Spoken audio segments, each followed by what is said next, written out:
হুম, ইয়াসনি। হুম, হুম, আসো আসো। হ্যাঁ, হ্যাঁ, হ্যাঁ, হ্যাঁ। চলো চলো চলো চলো, এদিকে এদিকে এদিকে এদিকে।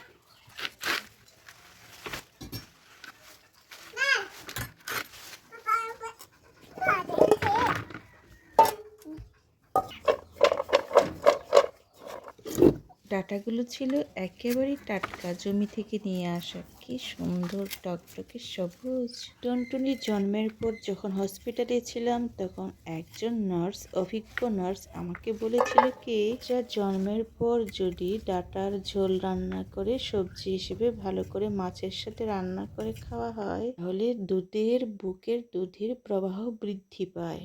এটা হচ্ছে খুরা ডাঁটা, খুব আমার ভালো লাগে। এটা দিয়ে মাছের ঝোল খুবই অসাধারণ লাগে। টাটকা সবজি খাওয়ার মজাই আলাদা, আর যদি ঝোল খাওয়া হয় না তাহলে স্বাদটাই অন্যরকম হয়। আজকে খুব মজা করে তৈরি করছি, খুব ভালো লাগছে এমন টাটকা টাটকা সবজি হাতের নাগালে পেয়ে। ভোরের দিকে বাচ্চা বাবা এটা মার্কেট থেকে কিনে নিয়ে আসছে। যে ভদ্রলোক এটা বিক্রি করছিলেন তিনি নাকি বলেছেন, বাবাজি এটা টাটকা সবজি, আপনি নিয়ে খেতে পারেন, খুব ভালো লাগবে। সবজিটি আসলে একবারে করকরে টাটকা। এটা বড় মাছের সাথে ঝোল খেতে আমার খুবই ভালো লাগে। মাঝে মধ্যে আমি পাটাটাও ভাজি করে খেতাম। এই ডাঁটার পাতাগুলো দেখলাম কিছুটা পুরো হয়ে গেছে, আর দেখতেও খুব একটা ভালো না, কিন্তু ডাঁটাগুলো খুবই জলজল করছে, খুব সুন্দর। এই ডাঁটার পাতাগুলো আজকে আর খাওয়া যাবে না, অন্য আরেকদিন বলবো পাতা যাতে সুন্দর হয় সেরকম ডাঁটা নিয়ে আসতে, টেস্ট লাগে।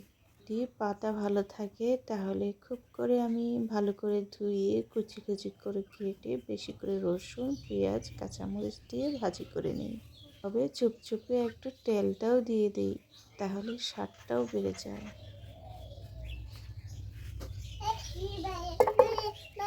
হুম, জীবতা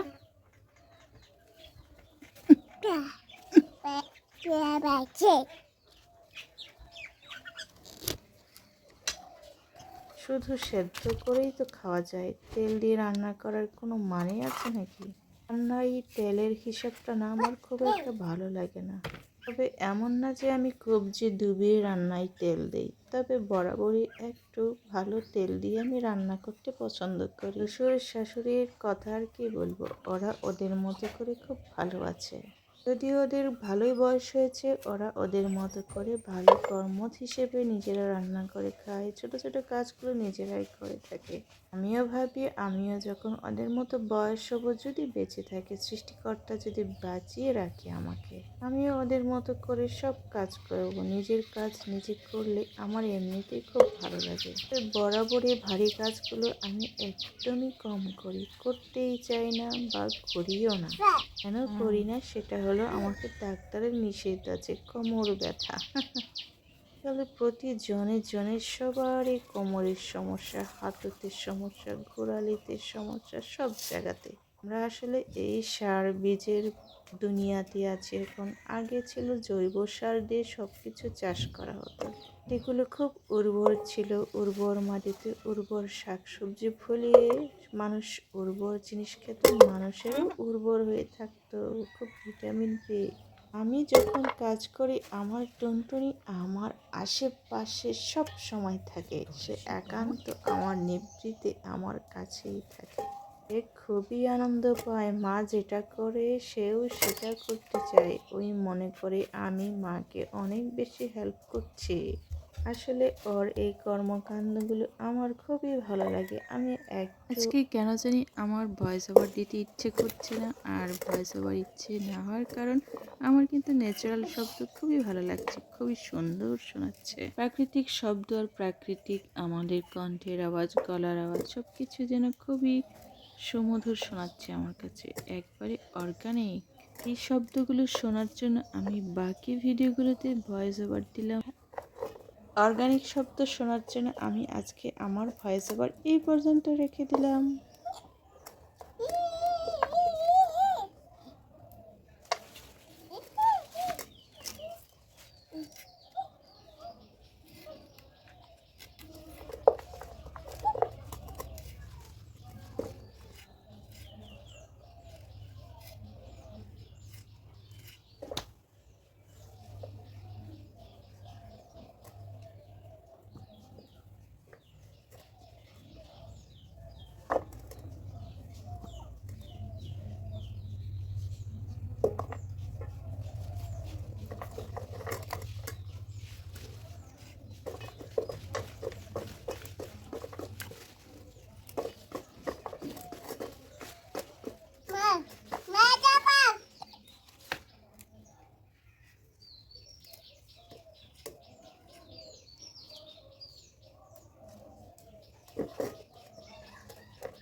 Ring tiang, ring.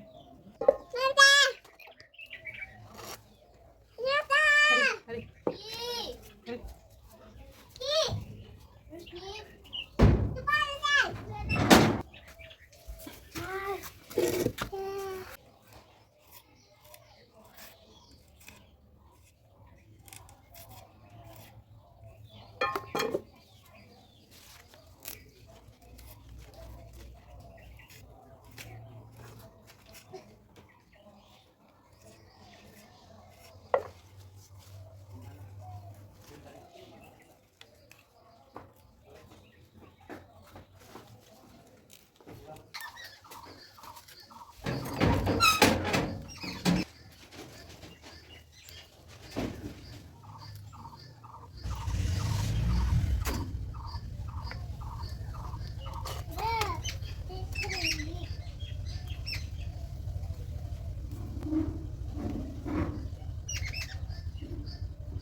Baki ba?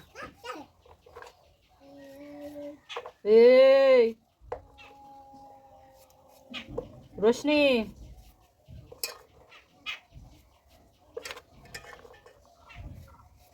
रोशनी,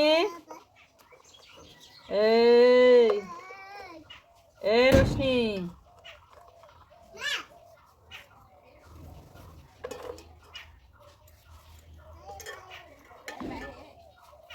रोशनी,